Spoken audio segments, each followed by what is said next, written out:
Bonjour, c'est Ed. Aujourd'hui, la revue d'une box, la Solo de eJoy. La Solo est une box de 200 watts qui a le contrôle de la température avec les fils en nickel et en titane, mais également un équivalent du contrôle de la température avec les fils en Cantal. C'est la seule et unique box du marché à être capable effectivement de vous protéger des dry burns avec les fils en Cantal. Elle a eu une relative mauvaise presse, on lui reprochait en particulier d'avoir une gestion de la puissance très approximative et d'être plutôt pas fiable avec le contrôle de la température donc des fils en Cantal. On va voir qu'en fait c'est lié à une mauvaise utilisation de la box et comme on le verra tout à l'heure, elle fonctionne très bien aussi bien que ce soit en mode contrôle de la puissance qu'en mode contrôle de la température Cantal. On va voir tout ça en détail. Ces vidéos ont un petit peu changé de format. J'ai rajouté un sommaire sur le côté sur le côté gauche de ces vidéos. Vous pouvez aller directement à la rubrique qui vous intéresse si vous le souhaitez. On va donc commencer très rapidement par le contenu de la boîte. On verra ensuite l'ergonomie et les fonctionnalités de cette box. On fera ensuite ses menus. On regardera ensuite comment elle se comporte en mode contrôle de la puissance. Et plutôt que de le faire comme d'habitude avec le multimètre, on verra que cette fois il faudra le faire à l'oscilloscope. On regardera ensuite comment elle fonctionne en contrôle de la température avec les fils en nickel. Et on s'attardera pas mal justement sur le contrôle de la température avec les fils en Cantal. On commence tout de suite très rapidement par le contenu de la boîte. Dans la boîte, vous trouverez bien entendu la box elle-même, un adaptateur de type Ego, une protection en silicone, c'est très bien vu même si la couleur orange vif est discutable, des autocollants à mettre sur la box si vous voulez la décorer. Vous trouverez également un mode d'emploi, il est très bien rédigé, mais il faudra vous mettre soit à l'anglais, soit au chinois. Et voilà en gros plan la Solo d'eJoy. La première impression que l'on a quand on la sort de sa boîte, c'est qu'elle est extrêmement bien finie, que ce soit au niveau des matières, des surfaces, des jointures. C'est une box qui donne clairement une impression de costaud et qui est très agréable à prendre en main, en particulier avec l'arrondi au niveau de sa tranche, qui permet de l'avoir très bien en main, que ce soit pour déclencher avec l'index ou avec le pouce. Le deuxième élément que l'on remarque tout de suite, c'est qu'elle est toute petite pour une box double accu. Si on la met en comparaison avec cette Evic VTC Mini, qui est donc une box simple accu, elle est en fait à peine plus grande. À ceci près bien sûr qu'elle a un accu 18650 en plus à l'intérieur. Si on la met en comparaison par exemple avec une IPv4S, elle est clairement nettement plus petite. La prise en main et les finitions sont donc excellentes sur cette box. Sur les deux tranches, on va avoir d'un côté eJoy, de l'autre côté Asolo, une déco très sobre. Elle existe également en noir et métal. La tranche arrondie. Sur la face des commandes, on va avoir le bouton de déclenchement. Il bouge un tout petit peu, mais il est très agréable à utiliser. L'écran, on le verra tout à l'heure. Et les trois touches, la touche plus, la touche moins, et la touche du contrôle de la température que l'on verra tout à l'heure également. Les touches sont extrêmement agréables et ne bougent absolument pas. En haut de la box, on a bien entendu la connexion 510. Le petit rond ici est au diamètre de 22 mm. Il vous permet d'avoir vos atos flush à chaque fois. Le filetage est en inox. La connexion positive est en cuivre. Elle est bien entendu montée sur ressort. Le ressort est très ferme, ce qui permet un excellent contact avec tous vos atomiseurs. Et on voit tout de suite à l'intérieur en appuyant qu'il y a un joint d'étanchéité donc entre le positif et le filetage, ce qui permet à ce connecteur d'être étanche. Sous la box, on remarque les trous des vents, également l'absence de port USB, du coup on ne pourra pas recharger les batteries directement à l'intérieur de la box, mais surtout on ne pourra pas la mettre à jour. C'est un des regrets sur cette box, l'absence de possibilité de mise à jour. Et la trappe de batterie qui est extrêmement simple et très efficace. Elle est retenue par deux aimants. Il suffit de l'enlever pour insérer les batteries. On remarque au passage qu'il reste très peu de place pour l'affichage et les boutons une fois qu'on a enlevé l'emplacement des batteries. Pour insérer les batteries, c'est très simple. Vous mettez au niveau du plus ici la connexion positive de la batterie. Donc vous insérez d'abord le négatif. De l'autre côté l'inverse, vous insérez d'abord le positif pour avoir le moins à ce niveau-là. Mettez comme d'habitude des bonnes batteries sur cette box. Encore une fois, c'est une box qui peut aller jusqu'à 200 watts. N'hésitez donc pas à mettre des batteries qui ont un important courant en décharge. Pour remettre le clapet, c'est extrêmement simple. On le clique dans son emplacement et on appuie. Ça tient extrêmement bien, ça ne bouge pas. C'est un très bon système de trappe à batterie, en fait bien plus efficace que ceux qu'on voit souvent donc sur les côtés. Il ne reste plus qu'à mettre la box en route et on va voir tout de suite ses menus. L'utilisation de la Solo est extrêmement simple et son menu est particulièrement intuitif. Pour la mettre en route, comme d'habitude, 5 fois sur le bouton de déclenchement, même chose pour l'éteindre.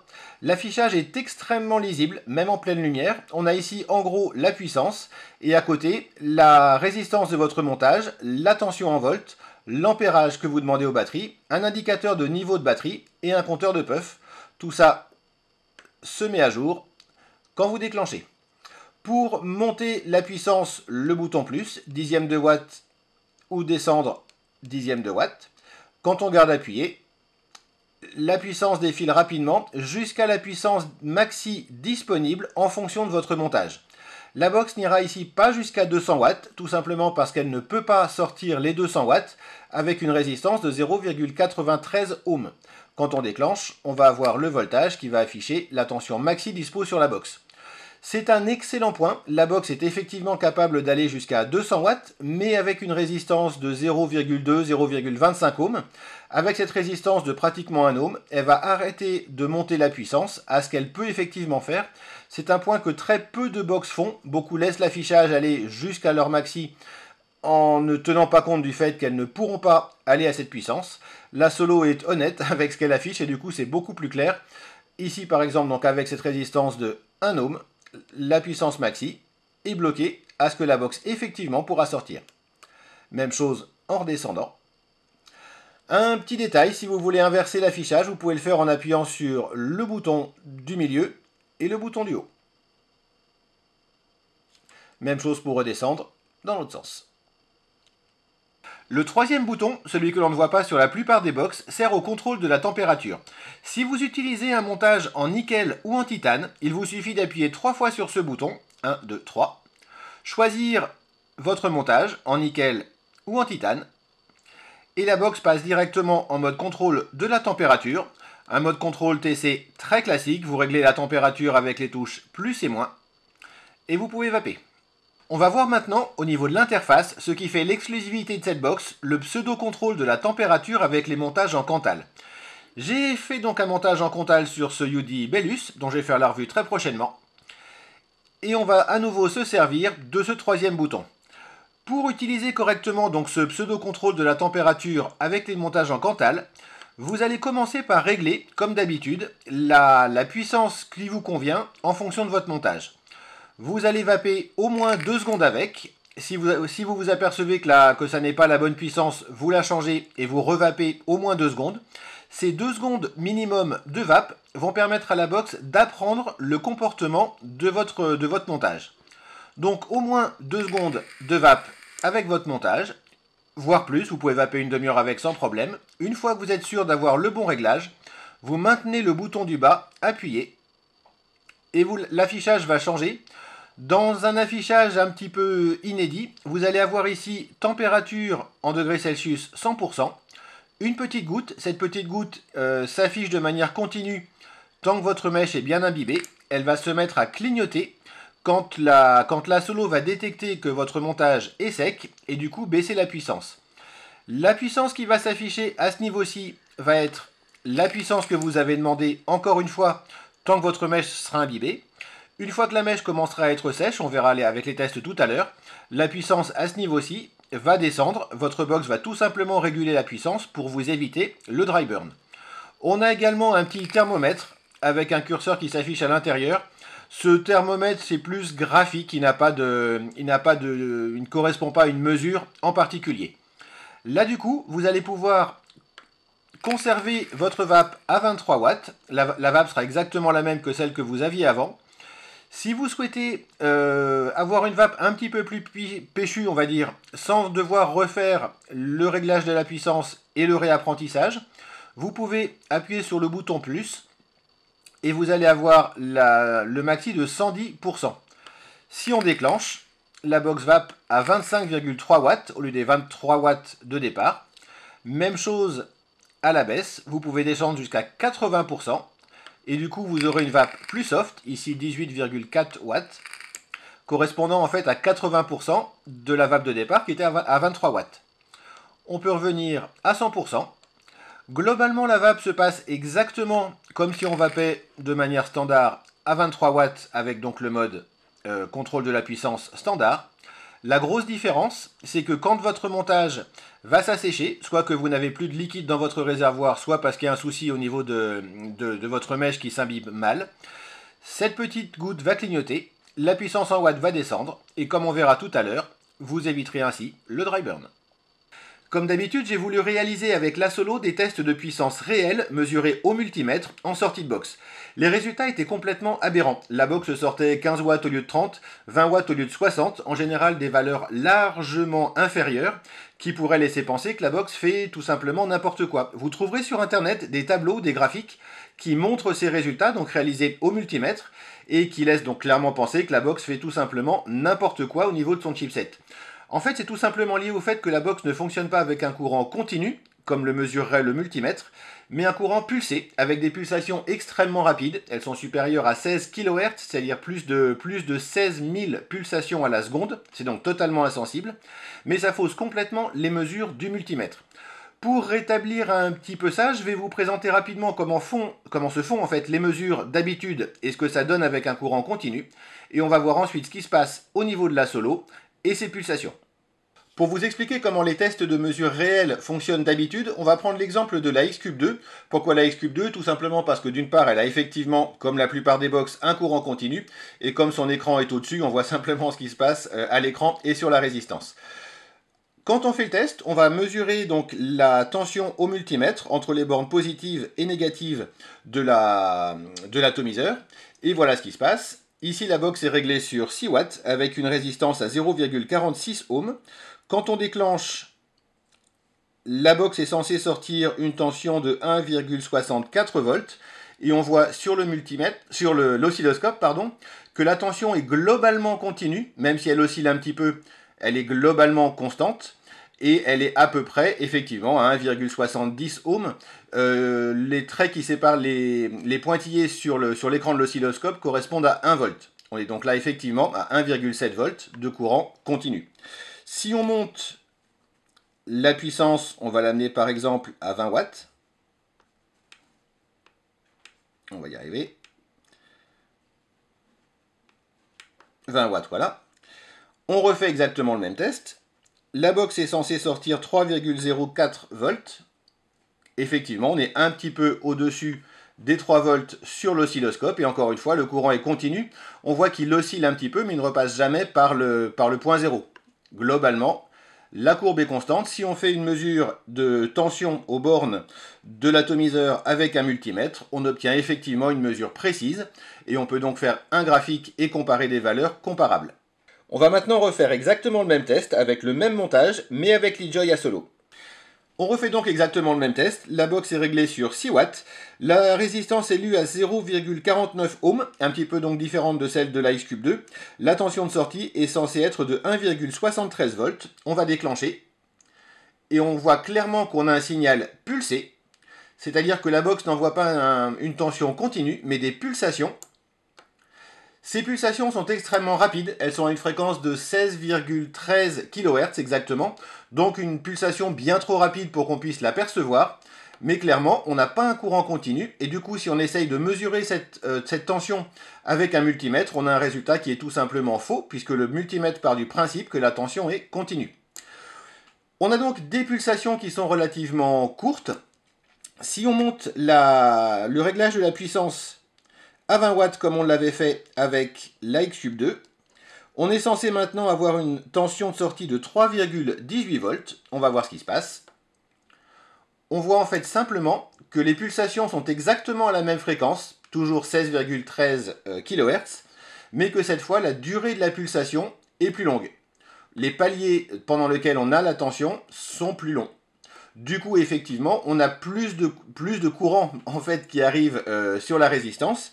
Et on a une équivalence d'une puissance à 20 watts. Mais ça n'est absolument pas une puissance à 20 watts telle qu'on l'a d'habitude avec les box. C'est tout simplement le temps de la pulsation. Les pulsations sont toujours à la même fréquence, mais la longueur de ces pulsations change. Et c'est ce qui, du coup, donne le même effet, on va dire, qu'une puissance supérieure. J'espère que ces explications n'auront pas été trop rébarbatives. Au final, tout ça pour montrer quoi? D'une part, pour vous expliquer pourquoi je ne sortirai pas les habituels graphiques réalisés au multimètre pour cette box, et que si vous en voyez sur internet, n'y faites pas vraiment attention, en fait, ils sont faux.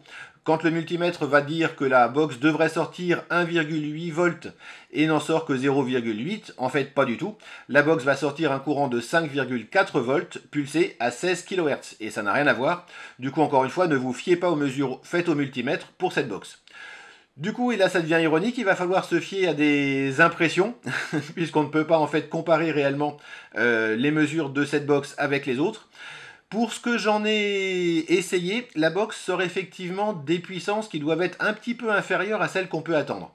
Par exemple, si vous vapez d'habitude à 22 watts avec un atomiseur, vous aurez la même vape à 24 watts, 25 watts à peu près avec la solo. Donc sur une résistance de 1 ohm, si vous vapez d'habitude à 22 watts, vous serez avec la solo plutôt à 24 watts pour avoir la même vape en fait.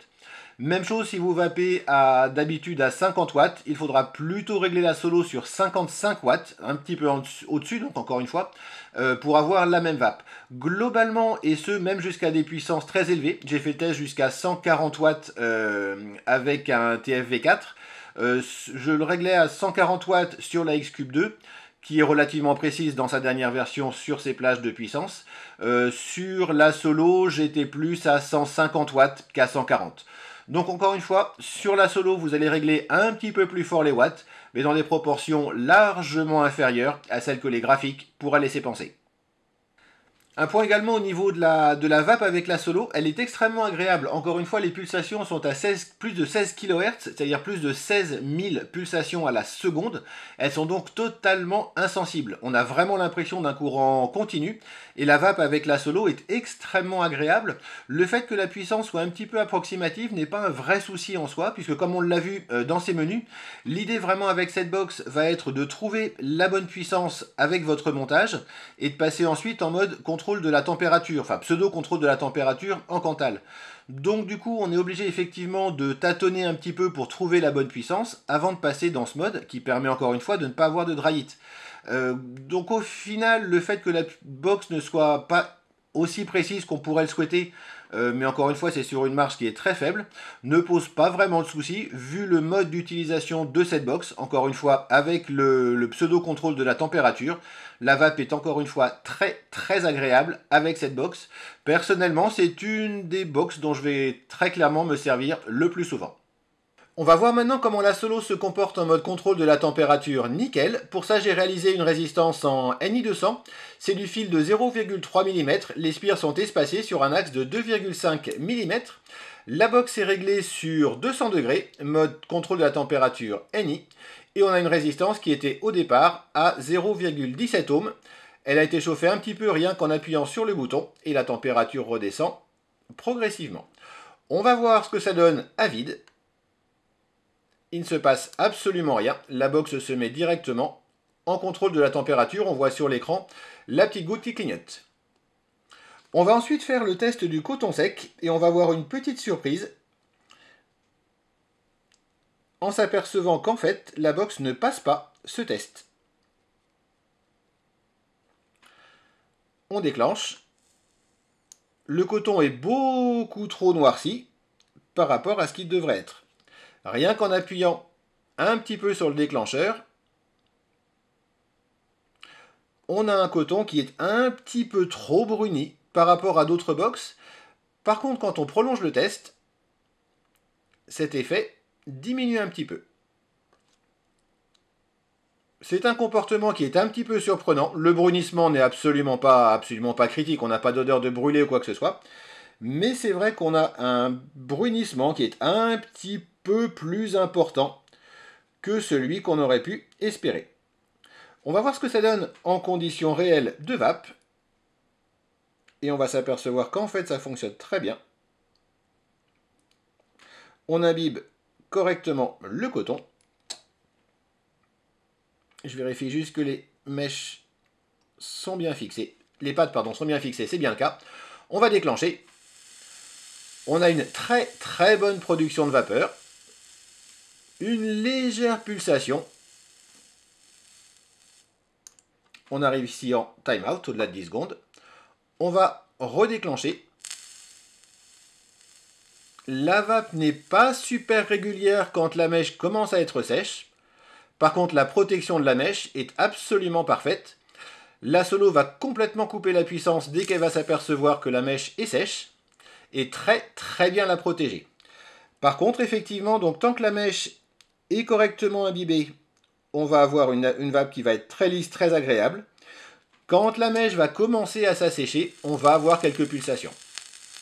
Là, la vape est parfaite. Là, on commence à avoir quelques pulsations. On va arriver au timeout. On va relancer. Ça pulse un petit peu avant de s'arrêter complètement.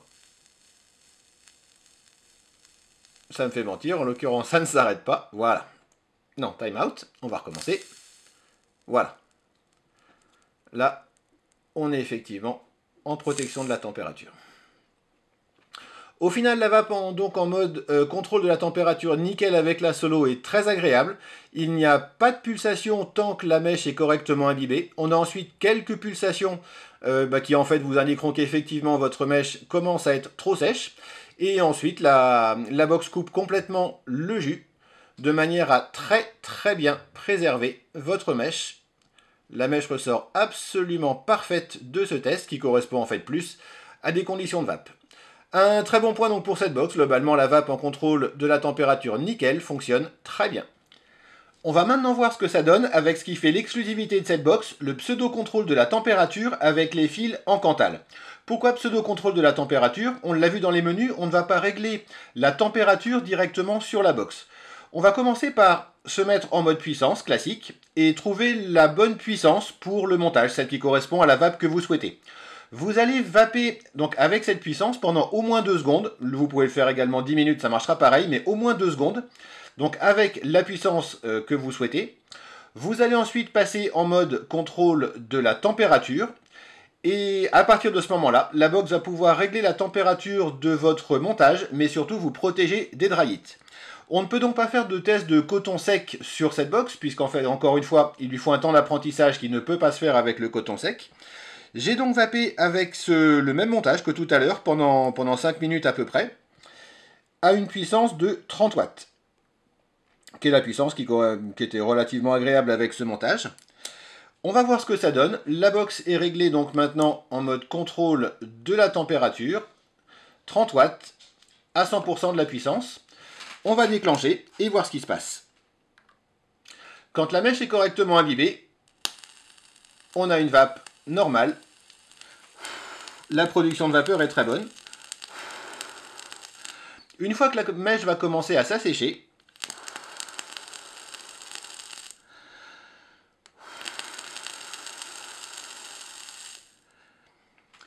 ça prend un petit moment, vu que la mèche était effectivement bien imbibée.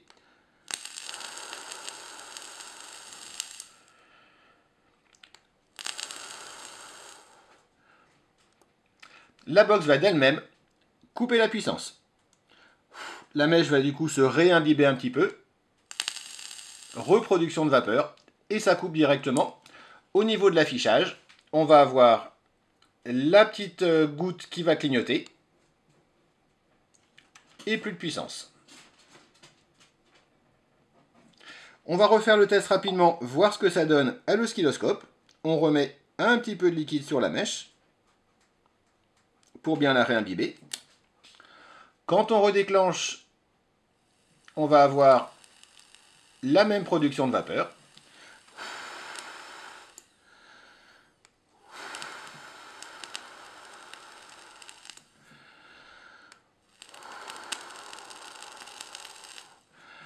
La courbe ne bouge absolument pas sur l'oscilloscope. On est exactement dans le même fonctionnement qu'en mode contrôle de la puissance tout simple.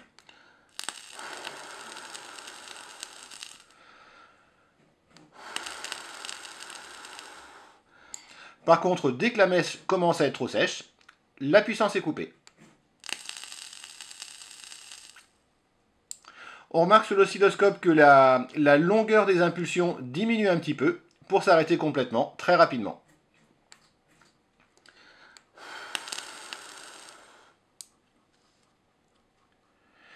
Et voilà, le contrôle de la température, encore une fois le pseudo-contrôle de la température fonctionne très bien sur cette box. C'est un équivalent du contrôle de la température mais avec les fils en Cantal, ce qui est un petit exploit, il faut quand même le reconnaître. Encore une fois, ça fonctionne extrêmement bien. Faites toutefois bien attention d'avoir des spires espacés pour que ça marche. Pour les plus sceptiques, voilà un test avec un montage Genesis. Les Genesis ne sont pas réputés pour être les plus faciles en contrôle de la température. On est sur un montage câble et coton. La résistance est avec des spires espacés bien entendu. Il reste relativement peu de liquide dans le réservoir, du coup la capillarité du câble ne suffira pas à alimenter correctement le coton.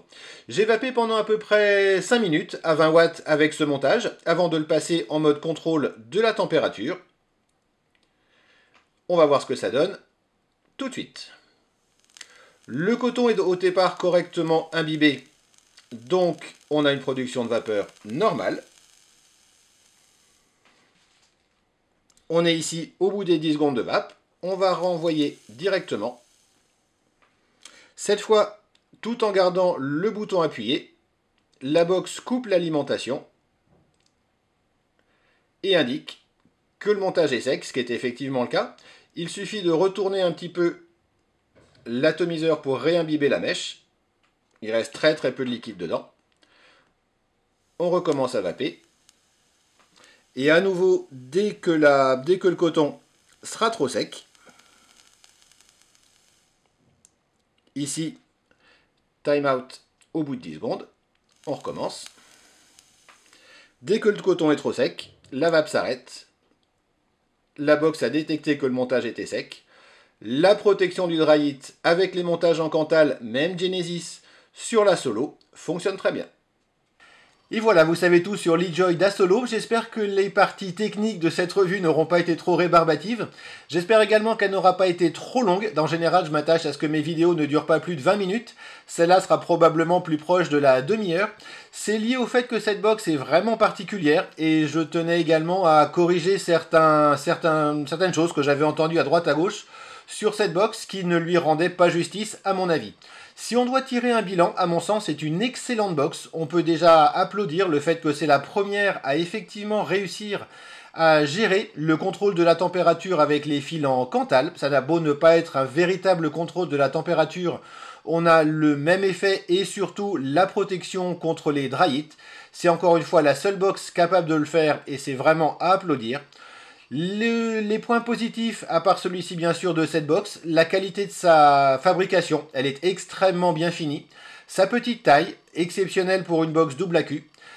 Encore une fois, son menu, qui est très simple et très intuitif. Ses défauts, en fait, je n'en vois pratiquement qu'un seul. Le fait qu'elle n'ait pas de connexion USB, qui aurait permis de la mettre à jour et éventuellement de l'améliorer encore un petit peu.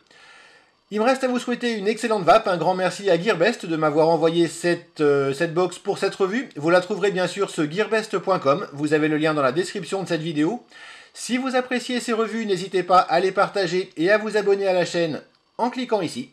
Il me reste à vous souhaiter une excellente vape et à la prochaine.